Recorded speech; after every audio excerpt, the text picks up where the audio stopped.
is up, guys? It is Tony here, and today we're going to be doing probably to me the most interesting game test on the old $200 iMac 27-inch.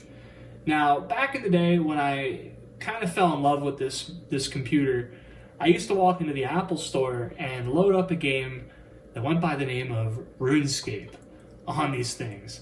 And the reason I did that was because I didn't have a computer at home that had dedicated graphics, and RuneScape had a HD mode that came out that had, nicer textures, little higher res textures, and it required having some VRAM, some dedicated memory, and a dedicated GPU. And for that reason, these iMacs were really alluring to me because they ran RuneScape HD fantastically. Now, I'm pretty sure the machines I was playing on were Core 2 Duos. This is an i7, and this is old school RuneScape, which doesn't have HD textures, so I'm expecting it to run great.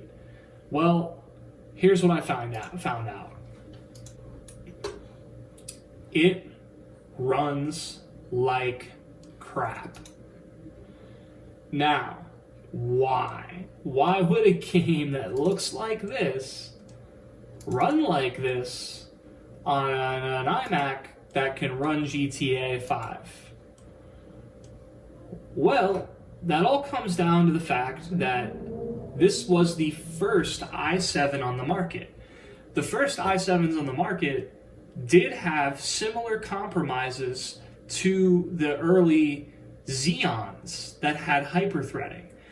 My favorite computer that I own is my Mac Pro, which has hyper-threaded 6-core Xeons in it.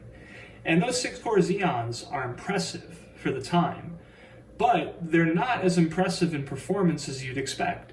And a lot of that has to do with the low clock speed. Now, this i7 similarly has a low clock speed, and that low clock speed results in single-threaded performance that is actually lower than some dual-core i3s that were in the same lineup from the same year in the same iMac computer. Isn't that wild? Well, for that reason, any game that is not taking advantage of multiple threads, well, it's going to be limited in its performance. And lo and behold, old school RuneScape's client, old school RuneScape's engine, does not use multi-threading. Now, what does that result in? It results in 13 frames per second. 12 frames per second in a game that could run on a cell phone. Yeah, so as you can tell, no matter how cool it is that this 2010 has an i7 with 8 threads, processors have come a long way. This actually really speaks volumes to the whole Apple Silicon thing.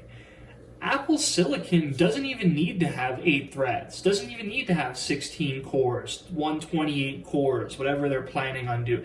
It's single-threaded processing is what your average user notices on a day-to-day basis.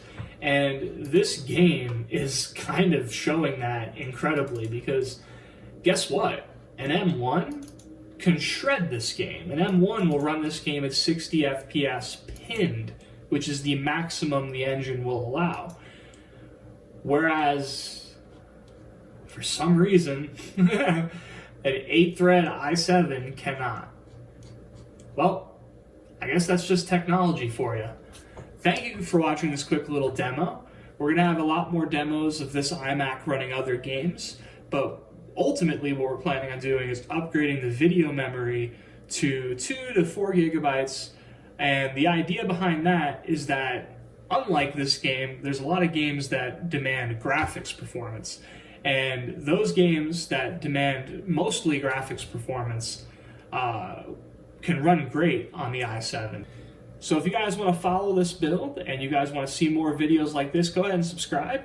Thank you for watching. See you guys in the next one.